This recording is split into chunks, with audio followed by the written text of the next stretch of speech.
ამარ შორის ერთმა ორ თვეში 400 ლარი იშოვა, მეორემ 150. ფული ზუსტად იგივე გზით გამოიმუშავეს. შენი მიზანია ვიდეოს ბოლომდე გაარკვიო, რომელმა იშოვა მეტი თანხა.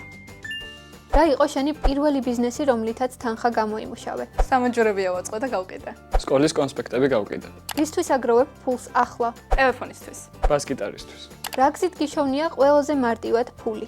სკოლებში ჩემი კოდით მეგობრები დავარეგისტრირე. სკოლებში დავარეგისტრირე მოსწავლეები. რომელი გზით გადმოაწერინე ყველაზე მეტ ადამიანს სკულაპი? დისკორდის ჩატებში გავწევრიანდი, სადაც მოსწავლეები იყვნენ და იქ გავაზიარე ჩემი კოდი. TikTok ვიდეო გადავიღე და ჩემი კოდით დავარეგისტრირე. ყველაზე ცოტა რამდენი ლარით დაგიწყია ბიზნესი? 10 ლარით. სადღაც 40 ლარით. ბოლო ორ თვეში ყველაზე ძვირიანი ნივთი რა იყიდა შენი გამომუშავებული თანხით? ჩექმები 300 ლარით. შარვალ კოსტუმი ბანკეტისთვის 450 ლარი. რამდენი ლარი დახარჯე ბოლო ერთ კვირაში? 500 ლარამდე. 150 ლარი.